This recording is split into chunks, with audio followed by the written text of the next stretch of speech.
Hello, and welcome to Bubbles and Breakdowns. We are very excited today to talk about a topic that transcends time. I love that. Don't you? It does. I know. You want to know what it is? It's friendship. Aww. Aw, let's be friends. Friendship, I think, changes, right? From Totally. younger to as we get older. And, Katrina and I met. We're a little older in different stages in our life. And today we're really going to dive into this topic and talk about how friendships differ from when you're younger and older. Is that okay? Right. Is there a reason for that? Is there a season for that? Mm-hmm. What are different ways you can help cultivate friendships and just, really hang on to what matters, I think is what we're really trying to get to and what serves you. Oh, I love that. What serves you. And I think no better place to start than maybe where our friendship started. Absolutely. And I'm thinking back, and as we were preparing, I was thinking, like, do I remember exactly how this started? And what was coming up for me as I was thinking about you, Ashley, was just this kind of like light and energy that I got to see in the daycare as we were, picking up our kids. Ah, the angel of daycare. Here she is. No. Da, da, da, da. But frankly, going into daycare, you can tell the parents who are quite miserable. People have had some days. And you can also tell people who just really don't want to engage with you. Like, they don't want to have the conversation, Mm-hmm. but you are not that. You were very outgoing, and the word gregarious is coming to my mind. Don't mind if I do. And we were fortunate enough that our daughters were overlapping for a short period of time in a particular classroom, and I don't think they've overlapped since. No, they haven't. Yeah, but either way, that kind of like the universe kind of put us in that place at that time. Totally. It started out with play dates for them, and now it's play dates for us. I love it. And our play dates are a little different. A little different. Some of it's the podcast. Uh-huh. Others, like a lot of Prosecco. Absolutely. But it's working out really well. And I think they still like each other too, which works out too. Absolutely. But I'd love to hear what your memory is of it, and maybe just any reflections on how we became friends. Yeah. So weird. No, absolutely. So I just remember this so clearly because there was this sweet little girl when My daughter. Yep, that's what I'm talking about. When my daughter went into, the same class, and my husband is just like, this girl is so sweet and just kind of commands a room, and she cares about all these kids, and she would be like the class president if we had one. So proud of this class, right? And I was just laughing so hard because I was like, oh my gosh, you nailed it. Like, she just, in the best positive light, radiates that. Mm-hmm. And so Brad's like, I talked to her mom. Her mom's name's Katrina. She laughed. I'm glad. And, when he shared that statement and sentiment, and he was like, you actually would probably get along with her really well. I was like, oh my God, I got to find her. What does she look like? Like, whatever. So I remember meeting you too and just being like, oh my gosh, okay, she's got the same energy I do. And, career woman, career focused, which at the time too, I was working full time and traveling like you were. And Yeah. I think we just clicked on those, levels, and we're like, let's get the girls together. And we did. And it was great. And it's kind of, the rest is history. I love it. And the class president comment really did not upset me in the least. Like, I think I even put the mom hand to my heart and was like, oh my gosh, I'm so proud. I'm raising a precedent. I'm raising it. Well, but no, really, truly, I was thinking to myself, my daughter was a bit older than your daughter at the time, and it was like this, she felt like the bigger kid, and she was taking her responsibilities in a way, like, hey, welcome this new individual to the class, and like show her around, and I thought that was really beautiful. But at the same time, it's I feel like you and I did connect on a bit of like a kindred spirit level, and being able to identify similarities just in our personality, I think, was step one. But as we've like peeled back the onion of our upbringing and maybe things that we value and even just how we think through things, we have a lot of commonalities, but we also have some differences, which I think inspire both of us to be better people, which I think to me is one of the biggest benefits of a friend. So, Absolutely. No, yeah. I feel the exact same way. Oh, thanks. So, I mean, that's cool. We met. I was 39. You were maybe 37. No, I was 21. 25. We'll split the difference. And, yeah, now, I mean, it's been a few years now, and I'm just so happy to have you in my life. So Same. that's the first. Like let's celebrate that, share a little bit, but then let's talk about the topic at hand. Sure. Which there's no better way to look at friendship than through our own lived experience, right? So I'd love to talk to you a little bit about what your friendships looked like maybe when you were younger to what they've transformed into now, and some differences that you know, maybe could observe and share with people. Yeah, absolutely. So I think, growing up, I didn't have the most stable home front. So my parents got divorced when I was in 5th grade, and, my friends became my family. So to me, those friendships, those bonds, those relationships were always, what I held dearest to my heart and closest. I was also in every group. Like I probably had 3 different friend groups where I just would go to the hippy dippy OAR concerts with this friend group, and then go to, I don't even know, it was like a 16-year-old dance club with this group, and just kind of do all the things. Those 16-year-old dance clubs. Oh wait, Zero Gravity. Zero Gravity, Name drop. Naperville. Are they still open? Can we get a sponsor? I mean, but also that's don't creepy think because so. we're like 40. It might not be good for the brand. All right, let's just ditch it. So anyway, but I really was able to kind of not even transform myself because I was still myself, but I still to this day love a variety of things. Like I love different music. I love all these things. So I fit in naturally.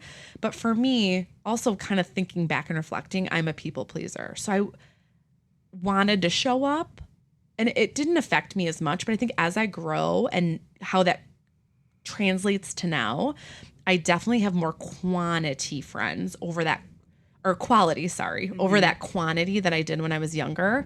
And it wasn't like a thought in process to say like, oh, this one's got to go today. Like we're dropping this one, delete their number. It was just more, I grew differently, and, people are along for the ride with you differently too. And that's okay. Right. And, I think I've learned a lot too in that process of who's really there for you, and people will show their true colors.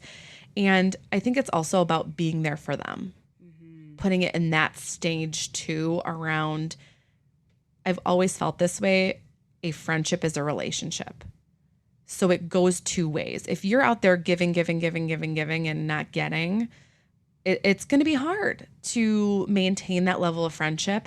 But also sometimes when I was younger, I would look at it to say, what did I do wrong here? Yeah. Like, do they hate me now? Or, what can I do to make it up? And maybe be there even more for them. And maybe this is like a divorced thing of a girl that was like chasing someone for love and attention. But, I cherish friendships because they've never really done me wrong.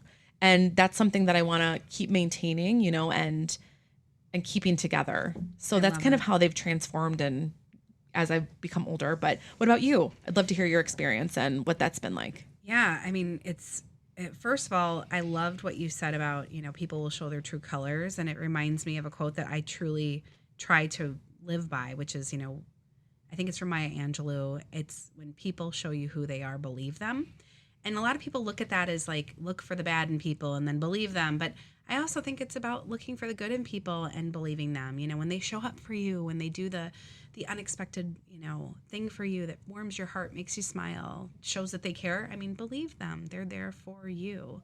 But reflecting on, my time growing up and my friendships, it was quite therapeutic as I was just mentally preparing for our conversation today.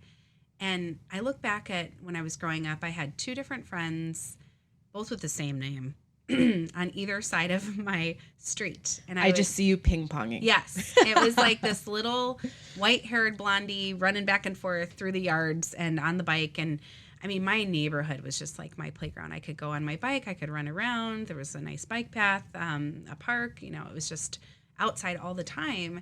But I always had like the 1 or 2 very close friends. I was always much more on the indice of quality, core, deeper friendship for whatever stage that was and whatever deepness looked at that age, versus quantity. I kind of had this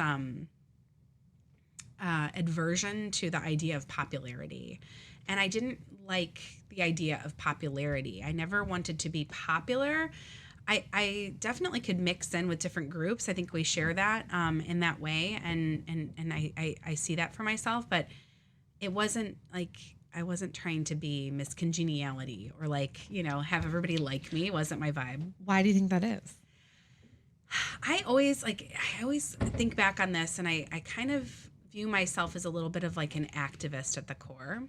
And what I mean by that is sometimes in adolescence in particular, popular quote unquote people can be mean or bully other kids who may be less popular or quote unquote like dorky. Mm-hmm. And I would find myself in high school like standing up for the little guy, quote unquote, and being like, leave him alone, or like, hey, you're always going to be a jerk, but this kid's probably you're going to want to work for him one day. Absolutely. Because he's so smart. Or you'll be pumping his gas. Exactly. And I just was like, I just didn't like it, I didn't like also that you had to like maintain this level of perfectionism that I know isn't who I am. Mm-hmm. Like I've always been a very open book, and I believe that the beauty in people is having just flaws and being open about them, because guess what? Everybody has flaws. Everybody. Even your hosts here. Yeah. It was like this whole thing of just like, I don't want to be perfect. They feel perfect. That's not for me. And then also they're not always the nicest, so that exclusivity. But as I look back, and yes, of course, there's plenty of people who are popular and not popular, who are nice and not nice. And there's all these little nuances now that I've grown up, but that's how I felt at the time. And then I think about, I also was like in this little bit of a rebel group of ladies that like to go out and party and maybe get into a little trouble. Not too much trouble, but just enough, whether you're sneaking out or, yes, I used to jump off my roof. My mom knows this. This is not going to be a surprise to her. Did you break any bones? I didn't, but I did have a number of incidences of injury. I one time was running through a field from what I saw a cop car, and I was like, oh gosh, we got to go quick. They're coming for me. They're coming. And I tripped on barbed wire and like sliced my shin over. I'll show you the scar later. Ouch. And yeah, I was very much like, I like to get into a little bit of like a party area. I like to do those kind of things, but I also was like a really good student, and I'd show up for school and I'd get the good grades, and school was very easy to me, and da-da-da-da. But I think like, with that rebellious group, they also, some of them had real difficult challenges with drugs and alcohol as they got older. And as those entered their lives, as those real significant issues entered their lives, I would fade away because I really also repelled to that. I did not like, anything to do with drugs. It was not for me. I wasn't interested in it whatsoever. I saw a much like different path for myself. And so just naturally, I think like those relationships transformed and then, drifted away a bit. But I was thinking also is that at that time, I remember like as friendships were fading, feeling, to your point earlier, a sense of responsibility. Like, what did I do? And the truth is like, I didn't do anything. I just kind of outgrew those friendships. Grew up. Yeah, I grew up. And then I look to who I am now, and I've got this whole new group of core friends. And if you would have asked me back when I was 20 years old or 19 years old, like, could I have made all the friends that I've made today? I would have been like, yeah, right. You have your friends when you grow up, and that's who you have, and that's who you're supposed to have for the rest of your life. And now I know that's not true. And I've been able to connect with a group of women on a whole different level. One of my key core groups of friends are a bunch of like athletes that were in a soccer team together. And then I come in as this like non-sports person, like, hey, what am I going to have in common with a Division I athlete? Like, are you kidding me? Like, I'm like, go team, sports ball. Like, I'll bring the snacks. Yeah, I can definitely bring the snacks. And they all know that. She's a great cook. Oh, thanks. And a great eater. But yeah, so, I mean, I think that beyond all of that, I didn't cut myself off at the chase. I was like, well, my husband's playing sports with them. I mean, we got this connection. And the more we hung out, the more we realized we all really liked each other. And we're all so different. And we all think different. And we move through life different. And what I found is that we're all just really good people. And we connected on that very human level of, instead of trying to find sameness, we identified likeness in terms of like what's important to us. And that has been a really tethering bond. And it's been a deeper level of friendship than I could have imagined, which has been fantastic. So, I love that. Yeah. I love that so much. Yeah. So I'm thinking about, you know, this whole concept of, people who come in for a reason or a season, or, just reflecting on maybe even throughout your life, how you've been able to maintain so many friendships, core friendships throughout many, many years. And you've established more of like the long lasting friendships where maybe I don't have that, right? What does that look like for you? How have you moved through that? What do you do, Ashley, to maintain these friendships? I mean, I'm just very popular, like you were talking about. Not the mean kind. The nice yeah, one. exactly. No, but and that's interesting to kind of reflect back on, because I've never viewed it like that. It's really been natural, but kind of pulling from that theme, I think a couple things start to stand out. Number one, I went to Catholic school with a bunch of them, so I think pickings were small. They were stuck with me. Forced friendships? Exactly. But you go with someone from preschool to 8th grade, that's like a long part of your like schooling, right? And then you've got 4 years of high school and you're off to college. So I really think that had something to do with it. But also, because I mentioned earlier around those were my family, or what I viewed as my family, these core group of friends, and their families were so welcoming to me. And, I think they could see that I didn't have that at home. It fostered that way, and it was really great. And then just also looking back too, I noticed this the other day, a lot of them don't have sisters, and the ones that do, they're a little bit younger. So I don't know if we're looking for that bond to kind of go through. And also resonating on something that you mentioned around everyone has flaws, and that's kind of what makes us beautiful. We've also been very vulnerable with each other. And I think that has solidified our friendship. And, you can go to other people and have different types of friends and, share different types of things. People are surface level. Some people are deeper. Right. You said, is this friend here for a season, or are they here for a reason? And is this going to grow or change? And if it does, that's okay too. But because we have been so vulnerable and we've been there through a lot of these major milestones in life, we still can't shake each other. Yeah. You know what I mean? And I think it's one of those things that I'm so, so fortunate for them to be in my life. Yeah. And, but also along the way, like I said, I was in other groups that I don't talk to those people every day, but that's okay too. Right. Totally. And I appreciate that time. I think everyone's added to my story and who I am and, what I value today, or what I reflect on or I've learned from. Mm-hmm. But I think, I'm in a very, very lucky position where I have this core group of friends who I could go to them with anything. There's still like 2 people that I talk to every single day. Maybe beautiful. 5 days a week. But it's like, do people even do that? Not really. Right? I mean, I don't. And I think I just was pondering on that. And I was like, even when I was working, we'd call each other in the mornings. Like, Aww. It just kind of is what it is. But I think so too, even though I've got that core group of friends, I have other people too in my life who are so important. I have my neighbors who I absolutely adore and I love their kids, and you, right, coming into my life now. And we have such a different relationship. And, we've gone a little deeper too and talked about things about how we've grown up or what we value. And it's really solidified that, and also makes me view what kind of energy I want to put out to other people in my life, right? Around how I mentioned a friendship is a relationship, and it's give and take. It Absolutely. Is. And it's what's going to fulfill you and build you and make you a better person.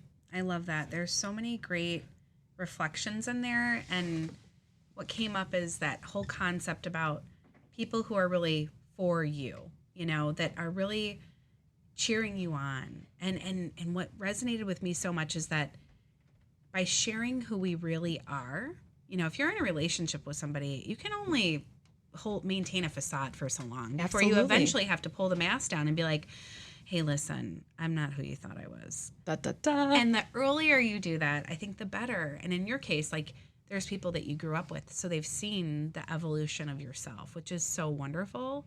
But then for me, having kind of like a newer core group of friends that I hold really dearly, it has been trying to be my raw, unfiltered self, as we talk about here on the podcast, and allowing to put myself out there in a way that then also invites them to put themselves out there.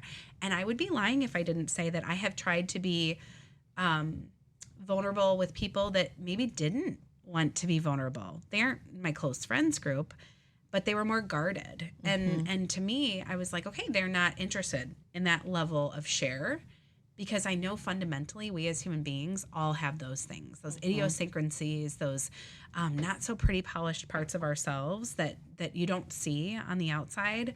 But if you spend the time to get to know each other, it really does connect you on an emotional level. And then when people know those things and they're not judging you and they're also not trying to compete with you, those are those people who are really for you, right? And I was thinking about, yes, I've shed some friendships in my life, and it's all been good, right? I have grieved them. I have reflected. I have said, like, what did I do? By the way, I ended up being like, I didn't do anything. I just grew up.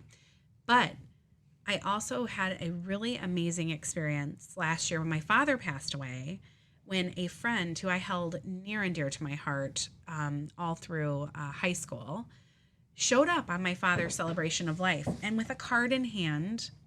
And she just came in. She's like, I had to just give you a hug. It was in my hometown, which is also where this person lives. And she's like, I only have 15 minutes. I got to get home. My son's got something going on, but I couldn't not stop by and just tell you how sorry I am and give you a big hug.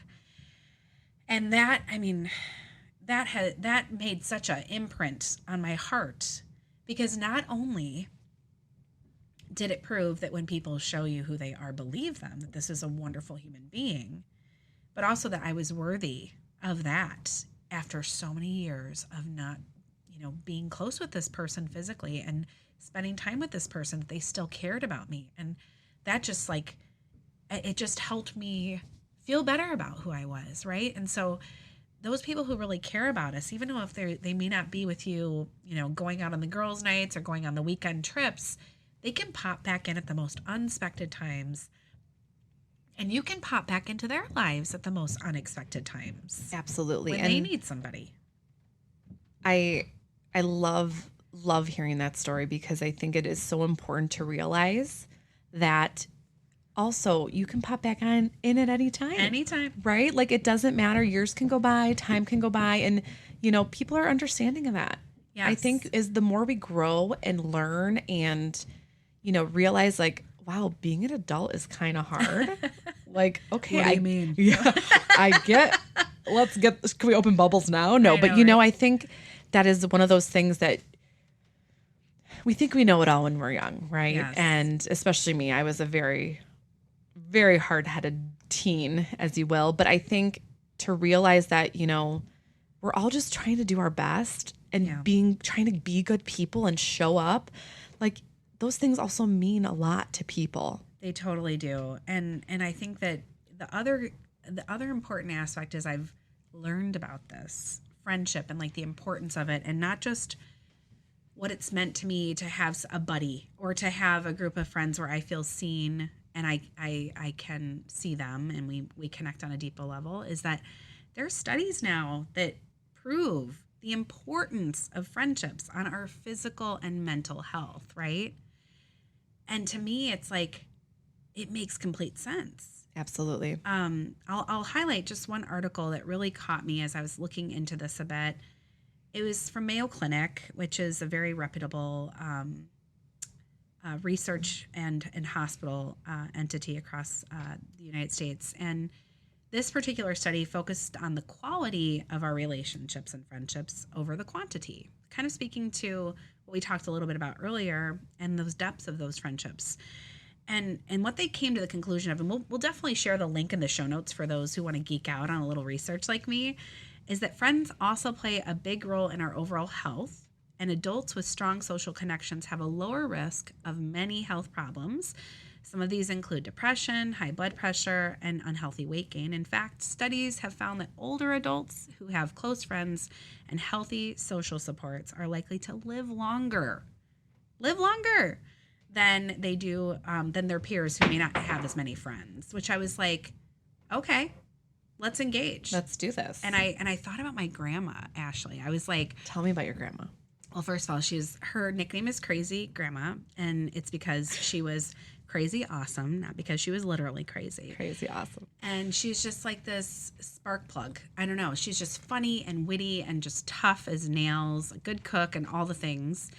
And she moved into a high-rise apartment complex that also had some like social aspects to it.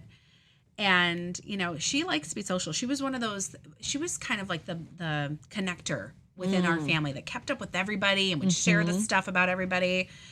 And they had this little crocheting group at her high-rise, and it was called the Happy Hookers. Stop. Stop it right now. If this wasn't more perfect for my grandma, I'm like, have you been to the Happy Hookers?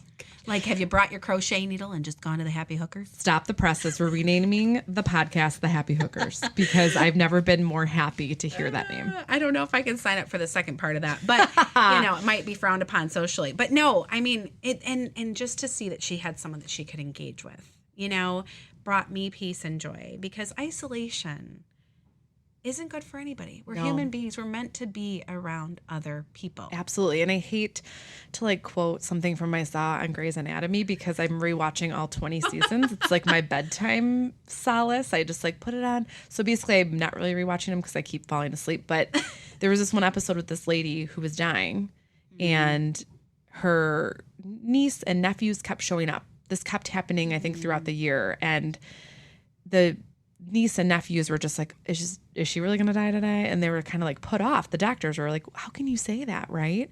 And the grandma just said, this has happened a lot. But they keep showing up and these are my people and having these people is better than no people.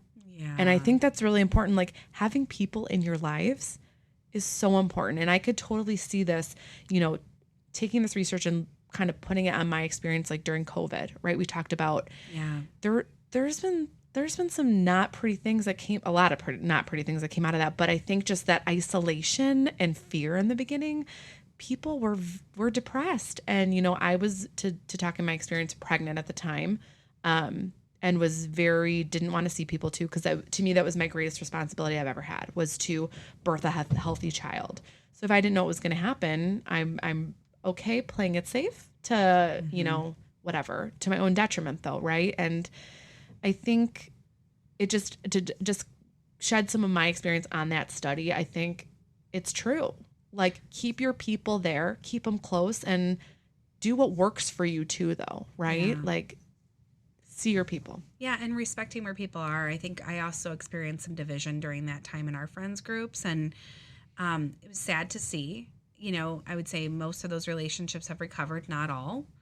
And that's okay too. But I think to the point of just not feeling like a full person, you know, not like engaging two-dimensionally over a screen isn't the same as like grabbing your arm while I'm laughing and probably peeing my pants.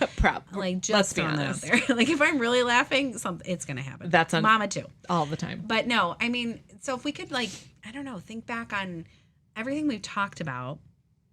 And maybe, I don't know if we are sage enough to offer up advice, but I think we do have a few things that could help people think about friendships in a different way.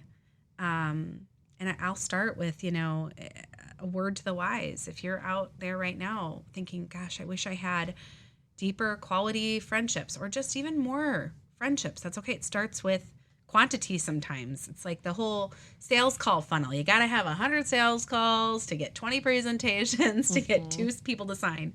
It's the same thing with friendships. And I would just say, remain open. Don't get yourself in a space where you think it's too late in your life to forge a friendship, because you could be holding yourself back from a friendship that could play an integral role in your process of self-actualization, an integral role in your expansion as a human being, and to, you know, propel you in different directions that you could have never imagined. I mean, just sitting here recording a podcast would not have happened if I didn't meet you at daycare. Absolutely. And if I wasn't open to meeting you at daycare. 100%.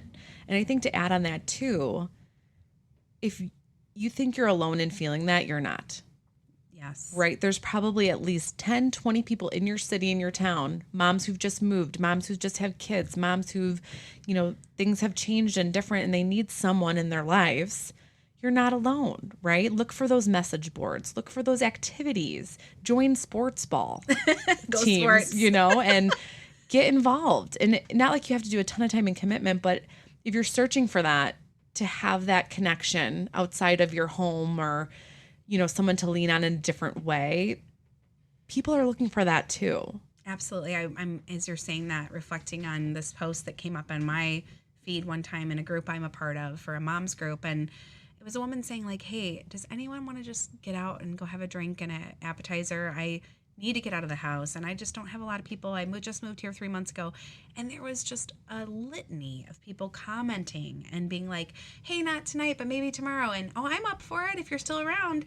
And just the nature of friendships is that we all need somebody at a time, and everybody can relate to that, I think. And it's okay to ask for it. It's okay to be like, I just need a person. And yeah, you may go out with one person and be like, oh, not for me, and you move on. And that's okay. But just, go for it. Engage. I love that. Absolutely. And I think, too, looking back at this whole conversation, few key takeaways that I think are resonating with me, and I'd love to hear what else you're thinking, is friendships change, and that's okay. Yes. Like we keep saying, a reason, a season, a book, a chapter, whatever. And it's not your fault. It's not. Yeah. And, a good analogy is just stars shine differently, right? Some are brighter, some aren't. But they're still there, right? You can still reach out. You can still cultivate. And a lot of it just depends on what's going to fill you. Right. And what's going to support you. Right. And got to trust your gut. I love it. Yeah, I think it's okay, to move on from friendships. And then the other takeaway that hits for me is just, you can always make a new friend. Like, what a cool idea. Hey, I can make new friends. And like believing, not only can I make new friends, I can make new friends easily because I'm a good person. Yes. And like, I'm telling you right now, I'm a huge believer in mantras. Say it again, say it until you believe it. Like, you are a good person. You can make friends easily. I just think that goes a long way in believing in what you can offer to a relationship. Absolutely. And it makes me think of, lifelong Girl Scout here. Make new friends, but keep the old. One is silver and the other's gold. It's true. They're both precious, right? They are, yeah. Old friends, new friends, you can make them and you can keep them, and just, it's important. Like we talked about, it's important for your health. It's important for you to thrive. Yes. And it's something to be thankful for. And cheers to that. Cheers I love it. to that. So I think that kind of wraps us up. I hope this has been meaningful to the audience. I hope that you've taken away that not only are friendships important in your day-to-day, but they're important to your overall health and well-being. So get out there and invest in yourself. Yeah. Make that time. And the ones that aren't, see ya. That's okay. Bye-bye. And remember, after every breakdown, Don't forget the bubbles. see you next time.